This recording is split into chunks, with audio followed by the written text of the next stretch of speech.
ایک تاریخ ہمارے سامنے ہے اور پورے پاکستان کے اندر اس تاریخ کا انتظار کیا جا رہا ہے۔ 26 نومبر کو مناظرہ ہونے جا رہا ہے، حنیف قریشی ورسز مرزا محمد علی انجینئر جہلمی، جہلم کے جو رہنے والے ہیں، ان کا آپس کے اندر مناظرہ ہے، جس کے حوالے سے ابھی خبریں گردش کر رہی ہیں کہ انہوں نے انکار کر دیا ہے مناظرہ کرنے سے۔ تو میرا ان سے یہ گزارش ہے، میری ان سے ہاتھ جوڑ کے، کہ آپ باہر آئیں، میدان کے اندر بیٹھیں، علماء کے ساتھ بات کریں، آپ کو پتہ چلے کہ دین اسلام کس چیز کا نام ہے۔ 4 کتابیں آپ نے سامنے رکھی ہوئی ہیں، اور عام عوام جو بیچاری اپنے معاملات کو بڑا مشکل سے ہینڈل کر پاتی ہے، ان لوگوں کو آپ نے پیچھے لگایا ہوا ہے، یا جو لوگ اہل حدیث ہیں، جو پہلے ہی اولیاء اللہ کے منکر ہیں، ان کو آپ نے پیچھے لگایا ہے۔ شوافع کے جو احوال ہیں، جو شوافع کی احادیث ہیں، جن سے انہوں نے اجتہاد کیا، آپ وہی احادیثیں نکال کے ہمارے سامنے پیش کر رہے ہیں۔ آپ کا اپنا اجتہاد کیا ہے؟ آپ کا اپنا ماخذ کیا ہے جس سے آپ نے چیزیں اخذ کی ہیں؟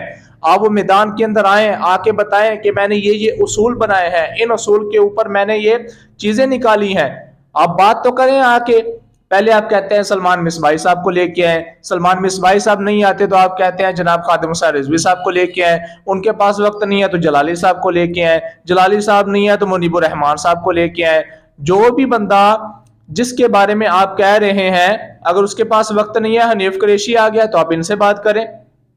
بڑوں کی بات تو چلو بعد میں ہے نا، شاگردوں سے پہلے مناظرہ کر لیں۔ یہ حنیف قریشی شاگرد ہے، اس سے آپ بات کریں، اگر اس سے آپ جیتتے ہیں تو پھر آپ آگے چلے جائیں، ہم بھی آپ کی طرف فیور ہوں کہ بھائی بندہ سچا ہے۔ جتنے سوالات آپ سے کیے جا رہے ہیں، عام لوگوں کے آپ سوالوں کے جواب دے رہے ہیں۔ آپ کہتے ہیں کہ بھائی کسی کی تقلید نہ کرو، کسی کے پیچھے نہ چلو، جن کے پیچھے چل رہے ہو وہ بابے ہیں، اور بابوں کا خدا اور ہے، کتابوں کا خدا اور ہے۔ میرا آپ سے سوال یہ ہے کہ کتابیں جن لوگوں نے لکھی ہیں وہ غلط ہیں، تو پھر کتابیں کس طرح صحیح ہو سکتی ہیں؟ صحیح بخاری، صحیح مسلم، امام بخاری علیہ رحمہ انہوں نے لکھی ہیں، تو اگر یہ دونوں غلط ہیں تو پھر ان کی کتابیں کیسے صحیح ہو سکتی ہیں؟ امام جلال الدین سیوطی جن کی کتابوں کی تم باتیں کرتے ہو، وہ کتابیں اگر صحیح ہیں تو پھر ان کو لکھنے والا بھی تو صحیح ہونا چاہیے نا۔ لکھنے والا غلط ہے کیونکہ وہ بابا ہے، اور جو کتابیں ہیں وہ بالکل ٹھیک ہیں۔ تو یہ کس قسم کی آپ نے باتیں شروع کر دی ہیں؟ ایک میں نے ان کی ویڈیو دیکھی، اب اس ویڈیو کے اندر اس نے زیرہ کا ذکر کیا ہے، کہتا ہے کہ زیرہ پہنتے ہیں صحابہ کرام علیہ الصلوۃ والسلام، آپ نے زیرہ کا استعمال فرمایا۔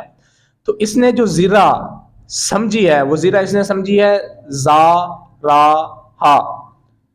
تو میں ان کی تھوڑا سا علم اضافے کے لیے عرض کر دوں کہ صحابہ کرام علیہ رضوان جو زیرہ پہنتے تھے وہ کمر کے اوپر پہنے جاتے تھے، لوہے کی بنی ہوتی تھی، خول ہوتا تھا، اس کو زیرہ کہا جاتا تھا۔ اور یہاں پہ جو لکھا ہوا ہے وہ ہے زال را الف اور عین۔ زیرہ سے مراد یہ ہے کہ جو یہاں بیچ والی انگلی سے لے کے کونی تک استعمال ہوتی ہے۔ حدیث پاک کے اندر ذکر ہے اس زیرہ کا جو ہم کمر پر پہنتے ہیں، اور حضرت صاحب نے مراد وہ لے لیا کہ جو ہم جو ہے نا یہاں سے لے کے اور یہاں تک پہننے کی بات ہوتی۔ یہ تھوڑا سا علمی مقام اگر آپ کا ہے تو آپ عوام کے اندر آئیں، گفتگو کریں آپ آ کے عوام سے۔ یہ تھوڑی ہے کہ آپ حجرے کے اندر بیٹھ کے سوشل میڈیا کے ذریعے آپ وائرل کریں گے ساری چیزوں کو، اور اہل اسلام آپ کی باتوں پر عمل پیرا ہونا شروع ہو جائیں گے۔ عام لوگوں کو آپ نے اپنے ساتھ ملایا ہوا ہے، ٹھیک ہے، لیکن علماء جو ہیں ان کے ساتھ آ کر آپ بیٹھے تو صحیح، بات تو کریں۔ آپ کہتے ہیں نہیں جی، وہ ایک مرتبہ مناظرے کا چیلنج ہوا تو حضرت صاحب فرمانے لگے میری امی نے منع کی تھا مناظرہ نہیں کرنا، میری امی نے منع فرما دیا، لہٰذا میں نے کوئی نہیں آپ لوگوں سے مناظرہ کرنا۔ تو یہ علماء کی شان نہیں ہے۔ علماء میدان میں آتے ہیں، باتیں کرتے ہیں۔ تو خدا را اگر آپ چاہتے ہیں کہ آپ ایک اچھے عالم دین کے طور پر ثابت ہوں تو 26 نومبر کو آپ آئیں، حنیف قریشی کے ساتھ مناظرہ کریں اور مناظرہ جیتیں، پھر ہم بھی مانیں کہ ہاں واقعی آپ عالم دین ہیں، آپ کو لکھنا پڑھنا آتا ہے۔ عربی کی احادیث متن آپ کو پڑھنا نہیں آتا، شروحات آپ نے کہاں سے پڑھ لینی ہے؟ اور عربی کی کتابیں آپ کے سامنے ہیں، آپ اردو کے حوالے دیے جا رہے ہیں۔ جتنے بھی علماء ہیں، علماء جب بندہ عالم بنتا ہے تو سب سے پہلے اس کو عربی پڑھنی آتی ہوتی ہے، اور عربی کے ساتھ ساتھ اوپر زیر زبر نہیں لگی ہوتی، زیر زبر پیش اس نے خود لگانی ہوتی ہے، اور اس کے بعد اس نے ٹرانسلیشن کرنی ہوتی ہے عربی سے اردو میں۔ وہ ساری غلام احمد قادیانی والی باتیں آپ ہمارے ساتھ کر رہے ہیں کہ نہیں جناب، اس کو کہا کہ بھائی مناظرہ کرو، اس نے کہا نہیں آپ کاپی پینسل رکھ دیں، میں بھی لکھتا ہوں آپ بھی لکھیں، جس کی لکھائی اچھی ہے وہ نبی ہے، وہ سچا ہے، وہ اچھا ہے۔ تو پیر میرے علی شاہ صاحب فرمانے لگے یہ کون سی بات تو نے کر دیا کہ جس کی لکھائی اچھی ہو وہ اچھا ہے؟ اس طرح کرو نا، تم بیٹھو ہمارے ساتھ، تم بھی قلم رکھ دو، ہم بھی قلم رکھ دیتے ہیں، جس کا قلم خود اٹھ کر لکھے وہ اچھا ہے، وہ حق پر ہے۔ اس بات پہ وہ بھاگ گیا، کہنے لگا نہیں جی میں نے نہیں آپ کے ساتھ مناظرہ کرنا۔ تو وہی ساری کرتوتیں جو اس کے اندر تھیں یہی مرزا صاحب بھی سر انجام دے رہے ہیں، اور ہم سمجھ رہے ہیں کہ مرزا صاحب بہت اچھے ہیں، عام عوام ان کی شدائی ہوئی ہے۔